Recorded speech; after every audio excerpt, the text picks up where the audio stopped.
When I was 18 years old, I found a traffic sign. Some people might call it stealing. I prefer found. It was a detour sign. It was bright orange, reflective, very official looking. A lot like the one on the screen here. I brought it home because I thought it would look cool on my wall. It did. But over time, what started as a sign became a decoration, and ultimately a summary. Because when I look back at my life so far, all the best things have happened, the most important things that have happened to me, come from roads that I did not expect to take, a detour. So with that in mind, I'm excited we're getting our talk out of the way today, or else I wouldn't be able to share my long and winding road, my life's journey.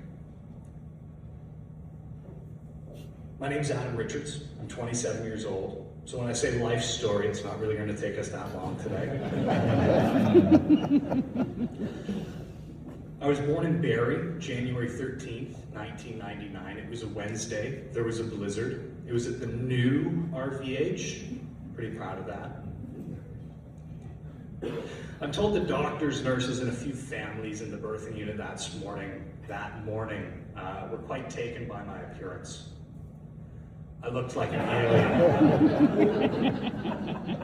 The story comes up a lot. In short, I got stuck. The doctor squished my head. I was unstuck. I entered the world a 10-pound linebacker with a football-shaped head. Like I said, life story. But I want to skip forward a few years so I can tell you about some things that I really love. I love music, all kinds. I love movies. I make a point to watch at least one a week. I love guitars. This is my current guitarsenal. My favorite is the Fiesta Red Fender Telecaster, 1950s reissue. It's pretty, it sounds prettier. The coolest guitar I've owned so far is my SpongeBob SquarePants Strat. It's unique, a lot like me.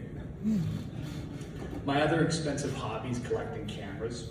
When I got my first part-time job in high school, the first 5 paychecks funded this exact model, a Canon Rebel T3i. I still take it everywhere I go, 12 years later. Here's the places that I go. I like concerts. It doesn't matter the venue, the genre, I always have a good time. I love camping and general exploration and adventures. And when the exploration becomes too much, I like to spend time at museums. It's a cool place to learn, and it offers refuge from the rain.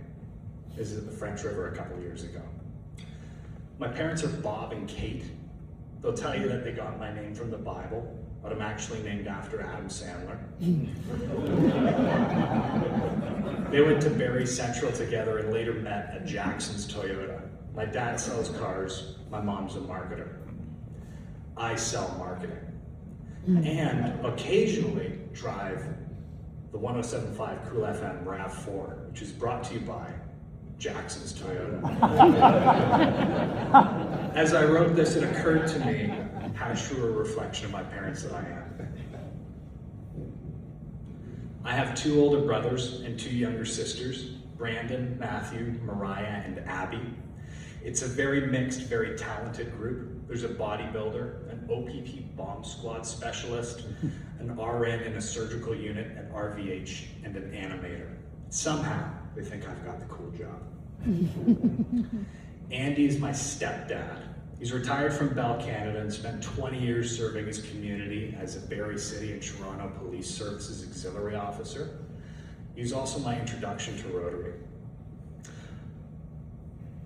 He brought our family out to Lakeshore Drive one morning, years and years ago. And I think, I could be wrong, but Google told me, Charlie Wilson's responsible for a lot of the club's trees.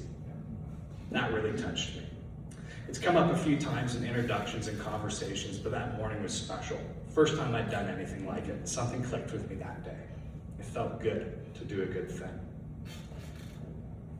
I was a pretty spoiled kid. Yes, 2 Christmases. But also 2 lifestyles, 2 different routines, 2 homes. It gave me a lot of perspective.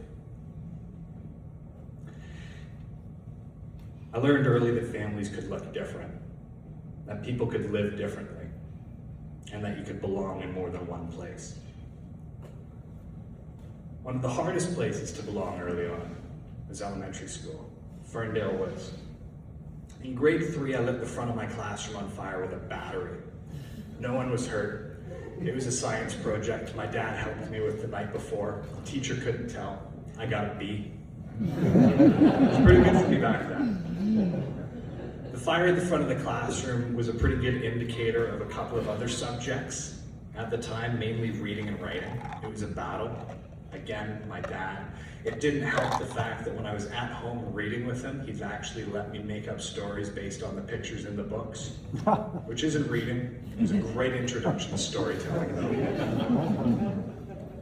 Despite the struggle, I was polite, friendly, and curious. That's my core. That's still who I am. My grade 4 teacher at Ferndale Woods once told my family, if I had a class of 24 Adams, I'd be a happy guy. That stuck with me. And now I'm lost. Mr. Ayres got me engaged. He spoke my language, and the timing was perfect. It was January 2009. Barack Obama was being inaugurated, and we watched his speech on one of those TVs strapped to a cart with a bungee cord. The first black president. The teacher called it a where were you moment. I'll never forget where I was, because as soon as the TV went away, Mr. Ayres introduced our public speaking unit, speeches. Tough beans for the kids who can't read and write. I chose to do my speech on a Sea-Doo. It was nothing special, but I shared the story with conviction. No reference to cue cards, because nothing was actually written. What some might have seen was an average speech, but Mr. Ayres, he saw a storyteller, a communicator. He asked me to audition for the school play, hinting at the fact that, it might help with my reading. I auditioned by singing "Oh Canada." They gave me the role of a banana slug. It was a play about climate change and environmental disasters. I had a few lines, I memorized them, it went well. I liked the feeling of being on stage. Did it help the reading? Maybe. Did it make me feel capable? Absolutely. The next year, I was the lead in the school play alongside Abby Woods, but she'll come back later.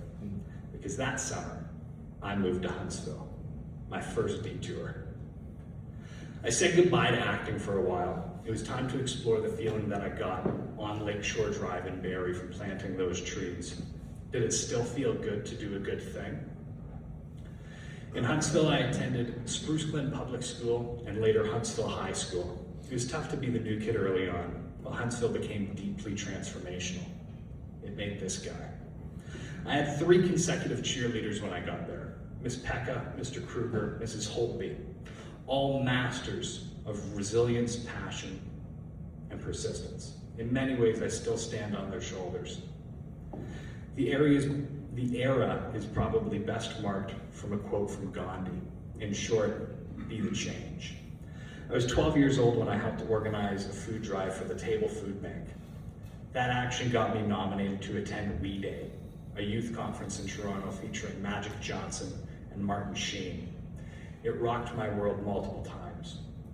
The speakers at this event always said, big actions start small. They start in your community. Imagine an astronaut telling you that. I found myself inspired, surrounded by kids who also knew it felt good to do a good thing. And it was cool to care. I received a Student Leadership Award for the projects I worked on, and that carried into high school. Our club grew bigger and stronger, and we planned to go to Ghana to build a school and dig a well. And then I moved back to Barrie, right before a summer of fundraising for that trip. My time in Huntsville made me want to stand in a room like this, because by the time I finished high school, I'd accumulated well over 1,000 hours of community service. You need 40 to graduate. Happy accident for me. Huntsville confirmed it. It still felt good to do a cool thing. When I got back to Barrie, it was 2015. I attended Bear Creek, and moving back represented yet another opportunity for me to explore a different version of myself. This time, I'd be an athlete. First day was an interesting experience. Within 15 minutes of walking into the school, I was stopped by the football coach. "You're gonna come out to football practice?" Looking back, it was painful watching the realization wash over his face as he realized that the 6-foot baby-face Adam was in grade 11, not 9. And no, I had no football experience. But yeah, coach, I'll be there. O-line it was for me, offensive line. I played for 3 years, won most improved, or what is awarded most improved twice, and we went to the provincial championship once. I also played rugby. It's football without pads for those who aren't familiar. It quickly became my sport. I'm really proud of this. My team got to tour the UK. This is a shot from Wales at the bottom. It was a really cool experience. Sports were cool, but it wasn't long before I heard from a friend from elementary school. My co-star in the school play, Abby Woods. She invited me to audition to her play. It was called Sessions and Confessions. It premiered at the Sears Drama Festival. I thought this was going to be my reintroduction to acting. Instead, it was an introduction to someone who'd become very important to my life, the rest of my story. Before my curtain call, I stood at the back of an auditorium watching another performance. My head split between what the heck am I about to do? I haven't been on stage in a while, and staring at the stage, watching people do it before me. And then this cowgirl walked out. She was from another school. She took over the room. Her name was Jamie Ace. She was entertaining, talented, and I was captivated, but too shy to do anything about it. I later found out her name is Emily, and she was a student at St. Peter's here in Barrie, but more on her later. I finished high school, and I wasn't exactly sure what I wanted to do. It was the first time I truly reached the end of something. So I pursued the things that I like.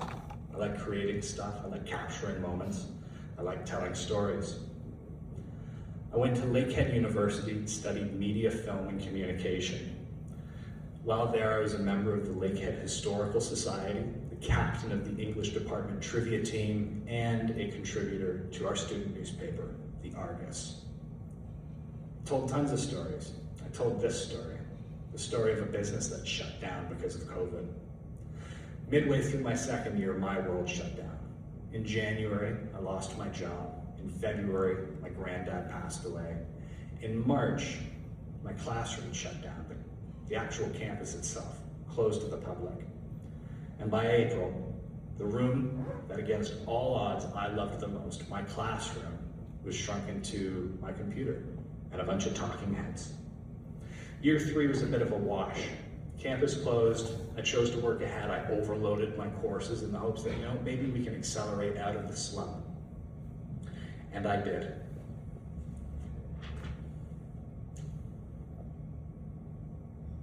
Working ahead meant free time in my final year. To me, this was time to do 2 internships, secure a board position with an advocacy group, start a career, produce 2 podcasts, make a documentary for my honors project, and get the girl, all before skipping graduation.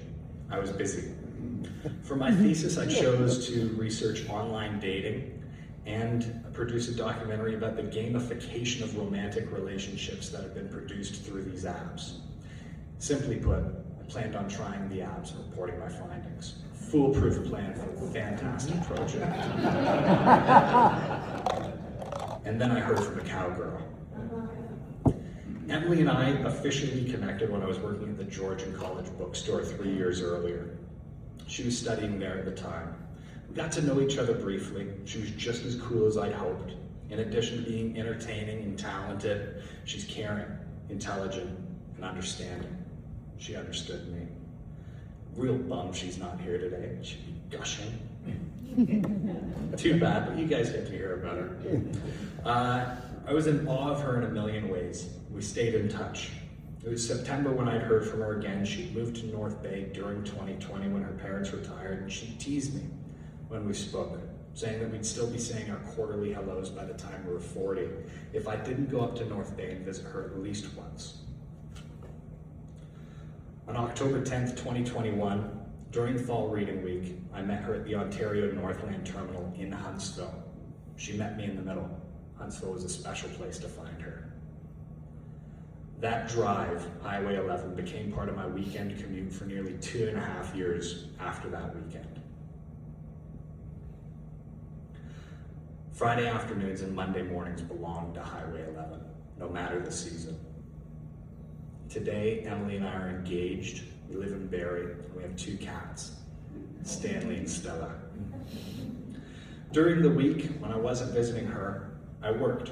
I wrote my final exam on a Thursday, rocketed up Highway 11 for the weekend, and by 9 a.m. the following Monday, I was in the office ready to start my first job out of school, a 6-month contract at the Soldiers Memorial Hospital Foundation. And this is where a lot of my story starts to come together. At Soldiers, so many of my versions of myself converged. The kid who made up stories from pictures and books was now telling stories about pictures he was writing in a magazine that would be published into a community. Wow, it was a full circle moment for me. My time at the foundation, I designed and edited 3 versions of this magazine. It's called the Soldiers Honor Magazine. It's a donor magazine. You'd read this and you'd open up your wallet. I was really good at that. I also learned how to share updates with media partners, host dignitaries, wrote speeches, statements. I got to interview patients and staff and share their stories. It was a cool job.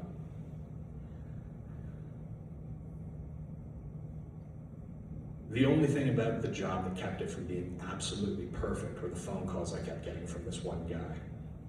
He'd call me up in the middle of the day. 10 minutes at a time, he'd digest portions of my life story. It wasn't long before he knew everything. He knew what we had in common. He knew exactly what I did at the foundation. He knew who my boss was. He knew where to find me at fundraising events. He was friendly. He'd end each call with something like, well, if there's ever anything I can do, I got the team here at Rock 95, 107.5 Cool FM, Barrie 360, with speakers aimed at the ears of roughly 100,000 people locally, and then he'd hang up. That's the part of the job that stressed me out a little bit. School never got me that far. How do you buy a radio commercial? And then the mind-blowing moment, it costs how much? I knew how to structure a campaign. I knew how to tell a story. I knew how to sell a story. I knew what would look good, sound good, come across right. The theory was there. The practice came from the second stop on my career journey so far, Central Ontario Broadcasting. Or, as the guy on the phone would put it, Rock 95, 107.5 Cool FM, Barrie 360, and most recently, Flying Pigs Marketing, where I work today. Today it represents the 2 highest tuned stations in the Barrie market, champions live local news, weather, traffic, on air and online with Barrie 360, and offers fully integrated campaigns through Flying Pigs Marketing. I'm really proud of it. I work as an integrated marketing manager. At its core, I'm the reason music stops on the radio and why you wait 15 seconds before your YouTube video starts. For that, I'm sorry. For my clients, the advertisers, I'm excited. In many ways, the job makes perfect sense for me. It brings together all versions of myself, my interests, access to events, the community, stories, people, music, a lot of music. It's all connected. My first client was Aaron Kell at the North Barrie Market. He was the first guy to put his trust in me, and he's the first person I'm responsible for getting on the air. It was cool. About 3 years ago this month, Aaron invited me to join a Rotary meeting. He told me I'd bring the average age of the room down. Which is why I'm here today. Rotary is about bringing people together from different fields so the club becomes a cross-section of the community it serves. I like that because my life is shaped by those cross-sections. Classrooms and theaters and stadiums, community centers, locker rooms, and now this room. I think what hooked me about Rotary is that it felt familiar before I fully understood why. It reminded me of planting trees along Lakeshore Drive, realizing that community service didn't have to be dramatic to matter. The idea that big action starts small. It reminded me that it still feels good to do a good thing. It's the people with different careers, lives, and detours of their own that choose to sit in the same room and make something better. That feels important to me.